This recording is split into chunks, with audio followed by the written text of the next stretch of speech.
नमस्कार। आज हमारे पास कॉर्पोरेट दुनिया, अर्थव्यवस्था, अंतर्राष्ट्रीय खबरों और हाँ, बाजार से जुड़े कई दिलचस्प अपडेट्स हैं। जी बिल्कुल, और हम इनका गहराई से विश्लेषण करेंगे। आज हम खास तौर पर देखेंगे कि कैसे भारत में कंपनियों का मालिकाना हक बदल रहा है, नई तकनीकें कैसे पुरानी इंडस्ट्रीज को चुनौती दे रही हैं और ग्लोबल ट्रेड में क्या नए समीकरण बन रहे हैं। हाँ, काफी कुछ चल रहा है। तो चलिए इन खबरों की परतें खोलते हैं।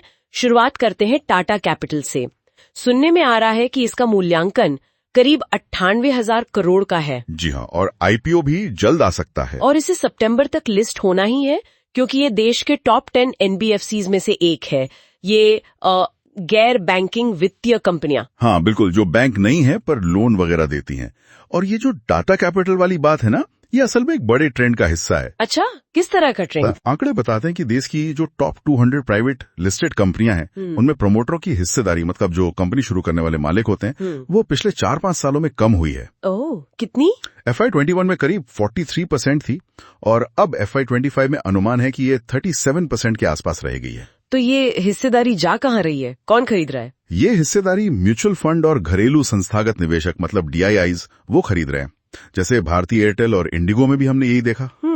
तो इसका मतलब है कि कंपनियों पर पारंपरिक मालिकों का कंट्रोल शायद थोड़ा कम हो रहा है। हाँ, कह सकते हैं। स्वामित्व में एक महत्वपूर्ण बदलाव का संकेत तो है ही। तो क्या इसका असर कंपनियों के काम करने के तरीके पर भी पड़ेगा? और इसी से जुड़ी बात, आने वाली तिमाही मतलब Q1 FY26, उसमें कंपनियों की कमाई कैसी रहने की उम्मीद है? असर तो पड़ सकता है, बिल्कुल। शायद फैसले लेने में अब ज्यादा प्रोफेशनल नजरिया आए।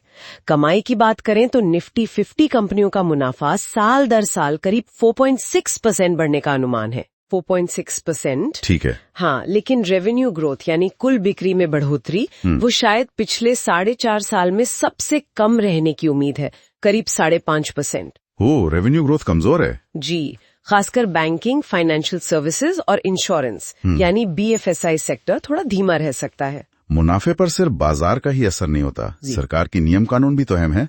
जैसे वो अमेरिका की एक फर्म है जेन स्ट्रीट, उसका सेबी के साथ कुछ विवाद चल रहा है। हाँ बिल्कुल, जेन स्ट्रीट ने सेबी के बाजार हेरफेर वाले आदेश को गलत बताया है, जबकि सेबी ने फर्म पर बैन लगाया है और करीब 4,800 करोड़ रुपए की वसूली का निर्देश दिया है। अच्छा। हाँ, और ये मामला दिखाता है कि बाजार में पारदर्शिता बनाए रखने के लिए रेगुलेटर कितने सख्त हो सकते हैं। इसी तरह एक और उदाहरण है FSSA यानी फूड सेफ्टी अथॉरिटी, वो भी ई-कॉमर्स पर जो खाना बिकता है उसकी सुरक्षा को लेकर काफी सख्ती दिखा रही है। हाँ, वो तो जरूरी भी है। जी, ये सब रेगुलेटरी सख्ती के ही संकेत हैं। अच्छा, अब जरा अर्थव्यवस्था और सरकारी नीतियों की तरफ चलते हैं। देश भर में ट्रेड यूनियनों ने हड़ताल की थी। हाँ, वो नए लेबर कोड का विरोध कर रहे हैं और भारतीय श्रम सम्मेलन को फिर से शुरू करने की मांग कर रहे हैं। और उधर कर्नाटक में ऑनलाइन सट्टेबाजी पर बैन लगाने की बात हो रही है। जी, उसके लिए वो एक बिल का ड्राफ्ट तैयार कर रहे हैं। नीतिगत स्तर पर कुछ और भी दिलचस्प चीजें हो रही हैं। जैसे बैंक ऑफ बड़ौदा और SBI वो गांव में स्थानीय भाषा जानने वाले करीब 5,100 अफसर भर्ती कर रहे हैं। अरे वाह, ये तो अच्छी पहल है। हाँ, ताकि ग्राहकों को भाषा की वजह से दिक्कत ना हो। और टेक्नोलॉजी में निवेश भी बढ़ रहा है। सिरमा SGS टेक्नोलॉजी आंध्र प्रदेश में 1,800 करोड़ रुपए का PCB प्लांट लगा रही है। PCB, ये वो जो इलेक्ट्रॉनिक डिवाइस में हरे रंग की प्लेट होती है? हाँ, वही बहुत जरूरी हिस्सा है। अब जरा दुनिया भर की खबरों पर नजर डालें। हाँ बिल्कुल, अमेरिका भारत व्यापार समझौते पर पूर्व अमेरिकी राष्ट्रपति ट्रंप का बयान कुछ सकारात्मक रहा है, सुनने में आया। जी, और अच्छी बात यह है कि टैरिफ लगाने की डेडलाइन 1 अगस्त तक बढ़ गई है और भारत उन 14 देशों की लिस्ट में नहीं है जिन पर भारी टैरिफ की चेतावनी दी गई थी। चलिए, ये राहत की बात है। और एक छोटी सी खबर, ब्रिटेन के पूर्व PM ऋषि सुनक अब गोल्डमैन सैक्स से जुड़ गए। हाँ, वो भी है। लेकिन अगर हम इसे बड़े कैनवस पर देखें तो भारत और ब्राजील जैसे देश अब अमेरिका पर अपनी व्यापार निर्भरता शायद कम करने की सोच रहे हैं। अच्छा। जी, और वहीं जापान और दक्षिण कोरिया कोशिश कर रहे हैं कि उन्हें अमेरिकी टैरिफ से छूट मिल जाए। तो साफ है कि ग्लोबल ट्रेड में रिश्ते बदल रहे हैं। बिल्कुल। अब बात करते हैं कुछ खास सेक्टर्स की। ऑटो सेक्टर में क्या चल रहा है? EVs का जिक्र काफी हो रहा है। हाँ, इलेक्ट्रिक गाड़ियों की बिक्री जून में खूब बढ़ी है। इलेक्ट्रिक कारें 79% और इलेक्ट्रिक 2 पहिया 31.6% ज्यादा बिके हैं पिछले साल के मुकाबले। 79%, काफी ज्यादा है। टाटा मोटर्स इसमें आगे है ना? जी बिल्कुल।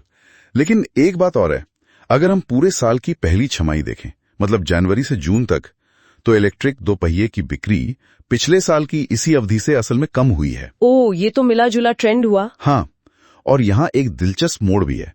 एक तरफ ईवी बढ़ रही हैं, जिनके लिए रेयर अर्थ मिनरल्स चाहिए होते हैं। हाँ, बैटरी वगैरह के लिए। बिल्कुल। और दूसरी तरफ ऑटो पार्ट सेक्टर में इन्हीं मिनरल्स की कमी हो रही है। तो ये तो एक चुनौती है। जाहिर है। इसी बीच हुंडई और आईआईटी मद्रास मिलकर हाइड्रोजन जैसी नई क्लीन एनर्जी टेक्नोलॉजी पर 100 करोड़ रुपए लगा रहे हैं। तो मतलब चुनौती भी है और नए रास्ते भी तलाशे जा रहे हैं। सही कहा। अच्छा, रियल एस्टेट में क्या हाल है? वहां भी तेजी दिख रही है। इस साल की पहली छमाही में 31,000 करोड़ रुपए से ज्यादा के जमीन सौदे हुए हैं। बाप रे, काफी बड़ा अमाउंट है। पावर ने विदर्भ इंडस्ट्रीज पावर को खरीदा है करीब 4,000 करोड़ रुपए में, और टाटा स्टील यूके में ग्रीन स्टील का एक बड़ा प्रोजेक्ट शुरू कर रही है। ग्रीन स्टील मतलब कम प्रदूषण वाला स्टील? हाँ बिल्कुल, 15.5 बिलियन का प्रोजेक्ट है। ठीक है, आखिर में बाजार पर एक सरसरी नजर डाल लेते हैं। जी, सेंसेक्स करीब 83,700 और निफ्टी 25,500 के आसपास। डॉलर 85 रुपए 7 पैसे पर, यूरो 100 रुपए 6 पैसे के करीब। सोना थोड़ा गिरा है 96,584 रुपए पर, और ब्रेंट क्रूड $71 के आसपास। और स्टॉक मार्केट में आज किन शेयरों की चर्चा रही? आज वोल्टास, एडलवाइस, राजेश पावर जैसे शेयर चर्चा में रहे। ठीक है, तो आज हमने देखा कि कॉर्पोरेट जगत में मालिकाना हक कैसे बदल रहा है।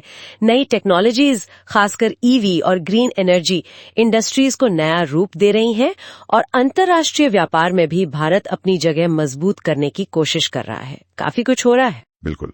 और इस पूरी बातचीत से एक सवाल मन में आता है सोचने के लिए। हाँ बताइए। देखिए, जिस तरह कंपनियों में प्रमोटर की हिस्सेदारी घट रही है और संस्थागत निवेशक बढ़ रहे हैं, और साथ ही सरकार ग्रीन स्टील और हाइड्रोजन जैसी चीजों पर जोर दे रही है, तो क्या ये इशारा है कि भारतीय कंपनियों के कंट्रोल और उनकी आगे की रणनीति में कोई बड़ा बुनियादी बदलाव आने वाला है?